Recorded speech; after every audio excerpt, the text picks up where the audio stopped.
Hi, I'm Agnes, and this is Amy. Thanks for joining us. Today we're going to go over the plank series, from beginner to advanced, and all the modifications and things to avoid so that you don't injure yourself. The plank is a great exercise for core strengthening, legs, and entire body. Great for all sports, and a great way to take care of your back. I am a physical therapist at PT at ACAC and in Crozet, Virginia. Amy? I'm Amy. I'm an athletic trainer in Crozet, Virginia, working with ACAC. Great. So we're going to hop into it, and I'm going to start by demonstrating the beginner planks. So a nice way to start is to be on your forearms and knees, and then there's some things to avoid. Avoid dropping the head. Avoid hips in the air. Avoid letting the ribs sag or looking up. So we want to push the rib cage up, lift the head, pull the core up, and hold so that the back is nice and straight. So this is one version. This could be a way to advance. And then lower down slowly. Another version is a side plank, where the knees, hips, and elbow are on the same line. The hand can make a fist or palm down, and you can first push the rib cage up. Hand can be here or here. So if the shoulder is weak, this could be a starting position. Avoid letting the head dangle. Have it nice and lined up. And then the next advancement would be to lift the hips. And we want the feet flexed rather than pointed. So that's another version of a side plank, holding for the duration that is comfortable for you. Lower down. Here's another version. The top leg can be straight. Come up like this. Lower down. You can have the legs straight, holding that, or this. Avoid looking up to protect the neck, and a nice chin tuck is helpful. Lower down there, and come up. Another version is a high plank, meaning the arms are straight.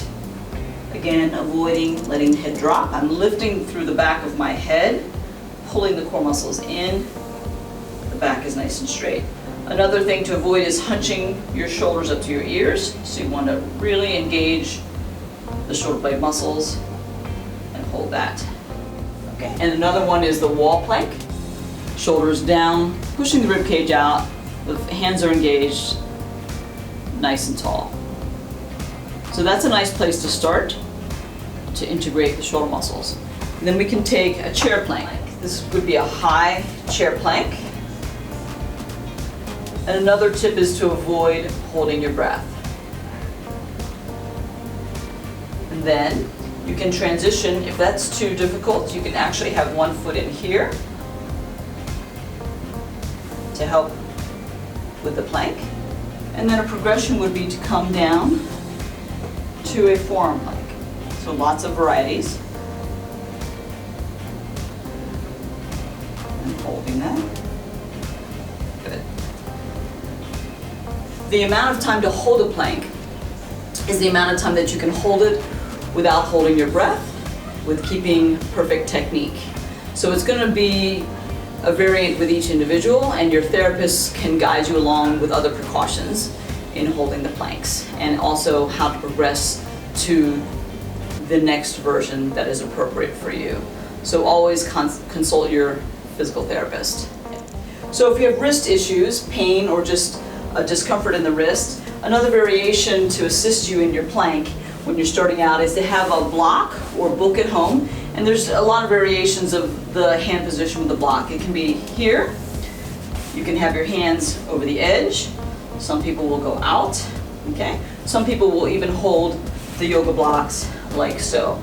Another tip to remember is not to lock the elbow joints. We want a little bit of bend in there to integrate the muscles and to push the rib cage up, okay? If you don't have yoga blocks or books at home, but perhaps you have dumbbells, You can also use the dumbbell. The dumbbell's nice because it keeps the wrist in a neutral position. So if you're here with your plank, that supports the wrist, takes strain off of it. You can even come into a high plank using the dumbbells. So a couple more tips in starting out your plank series. Now, Amy is going to demonstrate the next phase of planks, moderate phase. She's demonstrating a high plank, and if you look at her arms, the elbows are not locked. She's holding the high plank. And then she's going to go into a variation of the high plank where she raises a leg. So the legs can go straight up. And she can also vary it by bringing a leg out to the side as she holds that high plank. And then she can move into mountain climbers. Or some people call that runners. Good. And then lower down. Good. So now she's going to demonstrate another variation with a forearm plank with the same leg motions.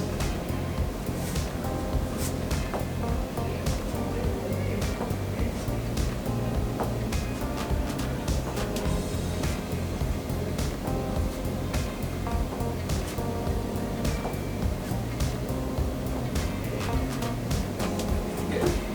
And now the next one is called stir the pot.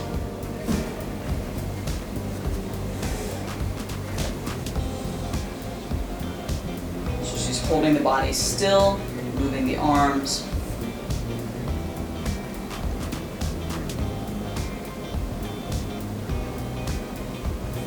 And then she'll demonstrate some side plank variations.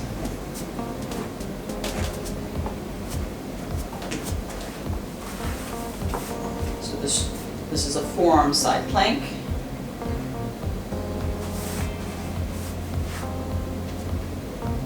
Leg raises.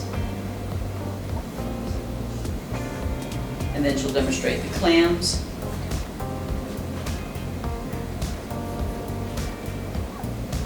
And then these same variations with a straight arm. So a high plank.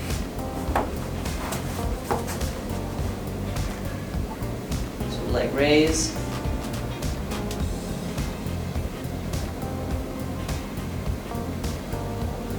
And then she can also do hip flexion, holding that.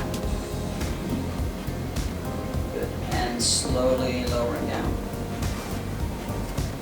And that's it for the moderate phase.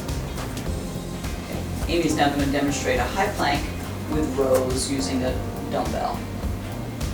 So holding the form, holding the hips, moving the weight up and down. Puts a little bit more pressure on the supporting arm. Now the next one she'll demonstrate is with a box, planks using a box.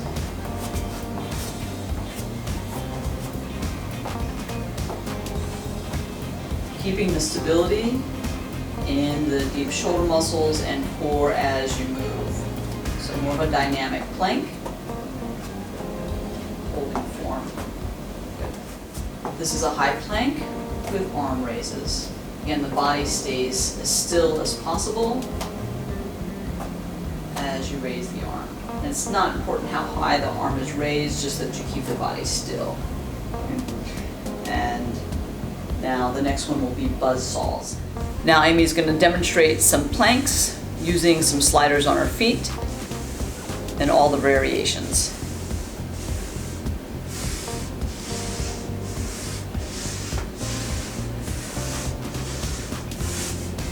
Coming up into mountain climbers.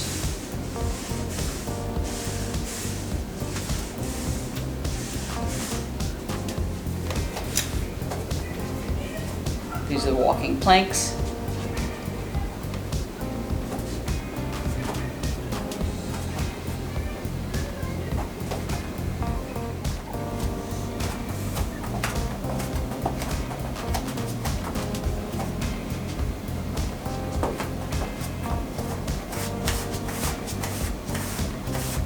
Up-down planks.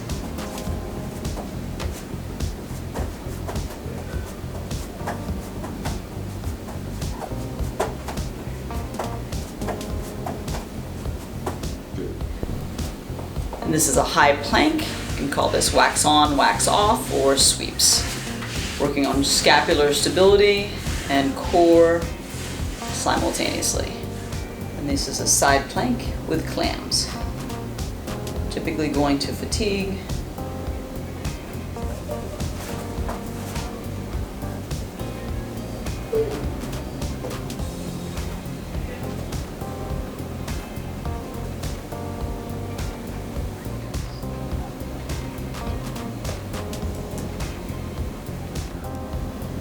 This is a side plank with leg raise, pressing the ball backwards into the wall,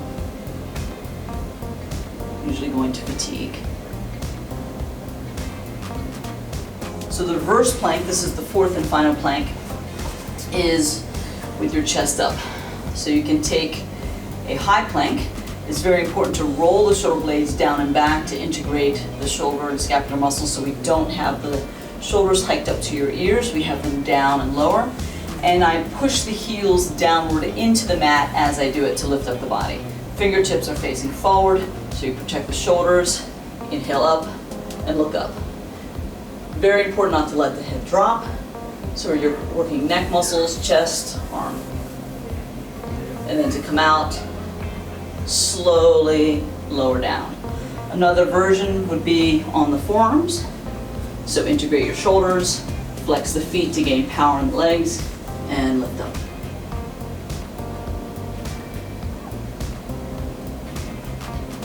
And slowly lower down. Thanks for joining us on our plank series.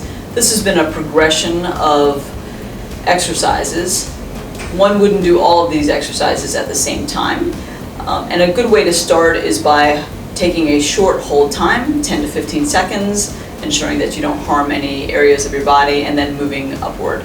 The number of repetitions is not high, maybe 2 to 4 repetitions with good technique. And the progression is always one where you don't hurt other areas of your body, your neck, your shoulders, or wrists. So it's best to consult a professional before you advance if you have any questions. Thanks for joining us.